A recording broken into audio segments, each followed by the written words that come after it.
Hello, my name is Craig. I'm a teacher here at StudyLab, and I'm going to talk to you today a little bit about Thanksgiving, the Thanksgiving holiday. Thanksgiving is one of the biggest holidays on the American calendar. It's a holiday with ancient roots, not ancient roots, but it goes back 4 centuries to the very beginnings of the country. In 1620, a group of pilgrims who were fleeing religious persecution in England took a boat called the Mayflower and eventually arrived in what they call Plymouth in what is today Massachusetts. The first year of the pilgrims trying to exist in the new nation was really a disaster. Half of them died. There was a lot of problems. They really didn't understand what foods to eat, how to preserve foods and things like that. So the following year, the Governor Bradford, after a successful harvest, decreed that there would be the first Thanksgiving in 1621. One thing I forgot to mention was that when the Pilgrims first landed in what today is Plymouth, Massachusetts, they were astonished. They came on shore and an Indian, a Native American, came out of the forest and spoke to them in their own language, in English. And he was an Abenaki Indian, and he introduced them to a Pawtuxet Indian named Squanto. And Squanto was of immeasurable help to the early pilgrims. He taught them how to, cultivate corn and squash and pumpkins, how to fish, which native animals and plants to eat.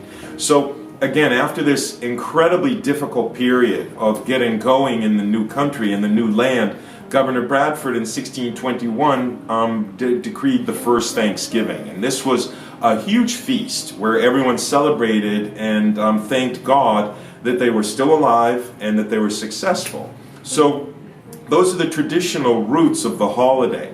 My ancestors came from England to America in 1630, so it was 9 years later. And it's a pretty sure bet that they were involved in Thanksgiving because it was a holiday that was sort of celebrated, I wouldn't say every year, but every few years. And this went on for the next 200 years, basically.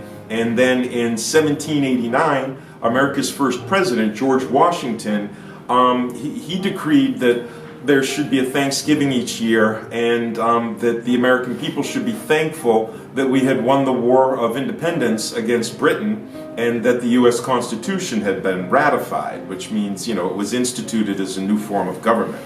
So after that, after 1789, it really became pretty much an annual event, and President John Adams and President James Madison continued the tradition, and then in 1817, in New York State, the legislature there officially decreed the holiday of Thanksgiving.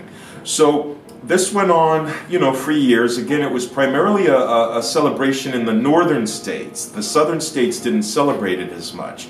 And then in the late 1820s, there was a woman named Josepha Hale, who was a very popular writer at the time. She wrote novels and plays and stories, and one of the stories she wrote was Mary Had a Little Lamb. That's probably her most famous. But she started a letter writing campaign that went on for almost 30 years.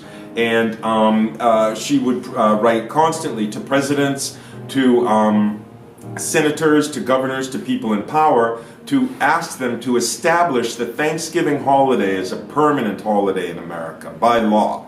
And Abraham Lincoln, who was one of our greatest presidents, he was the 16th president during the Civil War.